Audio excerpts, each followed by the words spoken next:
Thank you for tuning in to our second series of Breadcrumbs podcast with me, your host, Barbara Smith. Gather around with your little ones because it's kids' story time. Hello, boys and girls, moms and dads, everyone watching around the world. I wanted to come and give you another story today. Let us know that being greedy is never a good thing. It puts hatred in your heart and it makes you not fun to be around, and it will make you lose friends very quickly. So we do not want to be greedy. We want to be thankful for everything that we have. And now that we're just past the Christmas time season, and maybe we've gotten all kinds of new toys that we didn't expect, and we're so excited and we're loving them, maybe our moms and dads want us to give up some of the old toys and give them to someone that might be in need.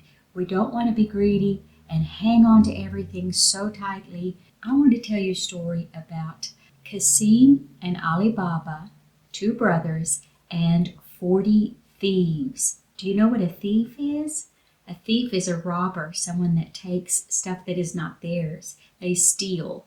That's what a thief is. This is a story about some thieves. Ali Baba and Kasim Baba were left. Their mom and dad had passed away, and Kasim had married a very rich girl, and he was living just fine, and a nice, beautiful life, nothing to worry about. On the other hand, Ali became a woodcutter, as his dad had been, and every day he had to work hard and go into the forest and cut down the trees every day, every day, every day, just working so hard for any kind of money that he had. He was also married to a wonderful woman, but she was poor as well. One day when he was on his way to work, he heard a big noise and turned around and saw the dust of someone coming in the distance and the dust rising from the horses' hooves. They were chasing and running really fast, and he went and hid behind a tree, and he noticed as they passed by that they had some sacks on their horses that looked like maybe it was filled with rocks or maybe gold or jewels maybe. He didn't know what was in the sacks. And so he hid behind the tree, and they came around the corner and they went to a cave, and they all stopped. They all got off their horses, and he heard a man that looked like he must be the manager, he must be the chief, holler out, "Open, Sesame." And when he said that, the cave doors opened up, and they got all of their stuff off their horses, took it into the cave, and then closed the door. "Close, Sesame." Ali Baba, was so curious, and so he said, "I'm just going to stay here and hide behind these trees and see what happens." So he waited a little while, and it started to get dark. And right before dark, the men all came out of the cave again, got on their horses, and they had apparently finished their night's work, and they all left to go to their houses. So when Ali realized they were gone, he came out very quietly, very carefully looking around, went to the door of the cave and said, "Open, Sesame." And the door of the cave opened for him because he knew the secret word now.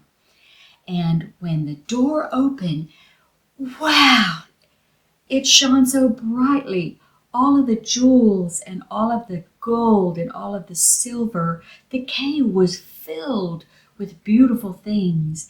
And he went in and he said, "Wow, they must have been stealing a long time. Look at all this beautiful stuff." He said, "I'll just take a couple of bags of gold and they will never miss it. And my wife and I, we need a little help. We don't have any money. I'll just take a little bit and go to the house." So he did. He took a couple of bags of gold. He put it on his donkey and covered it up with some of the wood that he had been chopping that day. And he said, "Close, Sesame." And he closed the cave door and he went back home. By the time he got home, it was dark.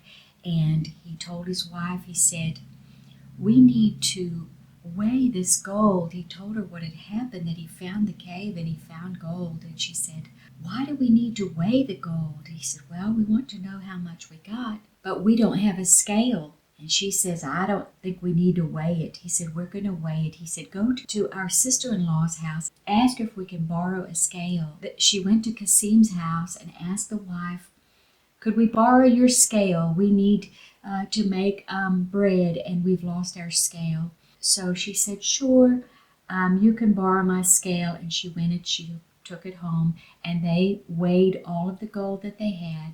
And after they weighed it, they dug a hole in the backyard and they hid the gold there so that nobody would know that they had gotten it. But they didn't realize on the bottom of the scale there was one coin that was left by mistake. Ali told her, go ahead and take that back to Kasim's house. We're done with the scale. Tell them thank you for letting us borrow it.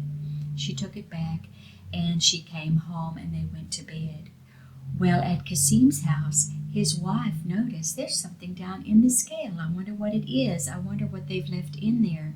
And they discovered the piece of gold. So Kasim came in the morning to Ali's house and said, what is this piece of gold and where have you found it?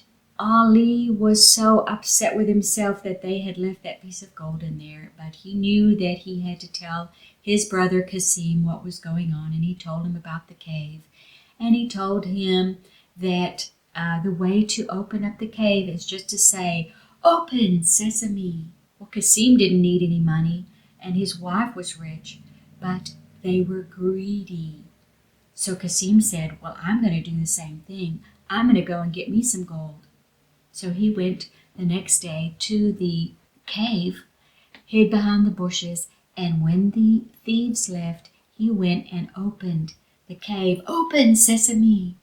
Well, it opened, and when he went in, he said, oh, look at all these beautiful jewels and this bright gold. He was just like sunshine in his face, and he was just overwhelmed. He's like, this is so much, this is so beautiful. And he started to pull bags. Bag from over here, jewels, bag of silver, bag of gold. He started to pile it next to the door, and the door had closed behind him after a certain time, and he just kept piling things by the door that he was going to take. When he was done and he thought, well, this is enough, it was probably more than he could really take, he went to the door and he could not remember the secret word. He said, door open, please open. It's time to open. Open up, door.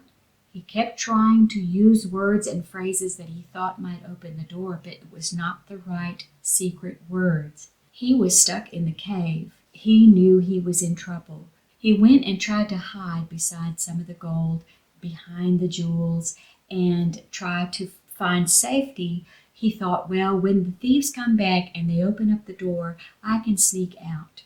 When the thieves came the next day, and of course at home, Kasim's wife was getting worried about him, and she went and told Ali, he must be lost. There's something going on. There's something wrong. He hasn't come home for the night.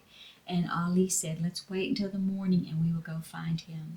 But when the thieves came back to the cave and they said, open sesame, open the door, they saw that someone had pulled out bags of jewels, bags of silver, bags of gold, and piled them by the door, ready to take them. They went searching the cave, and they found Kasim. They were angry. You tried to steal our stuff? There is no way we're going to let you get away with this. If we let you get away with this, who else knows the code? Who else is going to get in here? Who else is going to steal from us? They were thieves, and they were greedy as well. Just like Kasim had been greedy, if he would have taken 1 or 2 bags, he would have gotten out of there. But he was greedy. They took Kasim, and they killed Kasim. They did because they didn't want anybody else to get the code to go into the cave. They took his body and they cut it up and they put it around the door of the cave so that it was so gross and so that nobody would want to even go in there. Very, very sad story. When Ali came the next day, he came and he saw what the thieves had done, and he saw Kasim's body, and he began to gather up all of Kasim's parts and take it back home. He went to Kasim's house and told his wife, "They have killed Kasim because he was caught in the cave and he did not get out." Kasim had a slave girl that worked for them named Morgiana. She was very, very smart, very, very loyal. And so Ali said, "We need to find someone. Go into town and see if you can find a tailor and bring them to me so that we can put Kasim back together and have a nice burial, and no one will know. Everyone will think that he has been sick." And so they made it look like with the neighbors that he had been sick and that he had died. And now a tailor is a person that sews things up. A tailor will sew a man's suit or mend things with sewing. And so they brought the tailor and he mended the body of Kasim so that it looked just in his casket like a normal body. And they told everyone that Kasim had been very, very sick and that he had died and passed away, and they gave him a funeral. But the thieves were in town, and they realized that this was the person that had gotten into the cave. They went looking for Kasim's house and looking to see if Kasim had any other family, just in case Kasim had given them the code to the cave. The very, very smart Morgiana let Ali know, "I have seen in the city, I have seen the thieves, and they are coming to find us. They are coming to get us." And so they devised a very smart plan that when those thieves came to catch them, they would be ready for them, and they would be able to catch them unaware and take care of them. And so when the thieves came to the house in the middle of the night, Ali, Morgiana, and the wives, they were peeking out the window, and they saw them coming into the backyard and hopping into their flour barrel and their sugar barrel and hiding in little spots. And they were going to hide in there until the morning, until they could come in and get Ali, his wife, Kasim's wife, and Morgiana, and kill them as well. So Morgiana said, "We're going to take some hot oil and we're going to go to each one of those barrels. And while they're asleep, we're going to pick up the lid of the barrel and we're going to pour that hot oil on them, and they are going to die in the barrels and they won't even know what has happened to them." So that's what they did. All through the night they worked. They went to each one of the barrels with hot oil and they poured it in and smothered and drowned those wicked, wicked thieves in hot oil. So Ali Baba, his wife, Kasim's wife, and Morgiana all moved in together into one home, and they had riches for the rest of their lives because Ali Baba knew the code to the cave: open sesame and close sesame. And so he could just go and get them money whenever they needed it. He didn't try to go and get it all at once like his brother Kasim, who was so greedy, but he just got some money as they needed it. You know, in this life, we have so much more than we will ever need. Sometimes we have more toys than we can ever play with. Sometimes we have more things in our houses that we can even appreciate. Sometimes there's cars in our yards just parked that we never drive as adults, as mom and dads. We have to stop and be grateful and be thankful for what God has given us, and not try to be greedy and keep hanging on to things that we do not need when there's so many other people who are in need. Do you know the Bible says that we should give, and then it will be given back to us. And it will be given back to us like bubbling over, like a stove that has boiling water on it and is just bubbling out of the pot, bubbling out of the pot.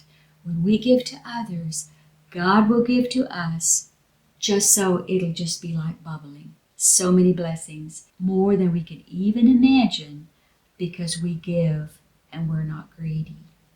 So I just wanted to let you know, with all the things that you might have for Christmas, maybe there's some things that now you can give away, maybe that you have outgrown or that somebody else might need to make them happy, to make them contented, and to make them have a wonderful new year. You could share with them and not be greedy. When we're greedy, it just leads to bad things. We lose friends. We get hatred built up in our heart. And we never want that. We always want to be loving and kind and giving. Thanks for joining me today. Until we meet again for another story time, have a good day. Thank you for stopping by. That's all for today. Don't forget to like and subscribe and share with your friends. Until next time, bye-bye.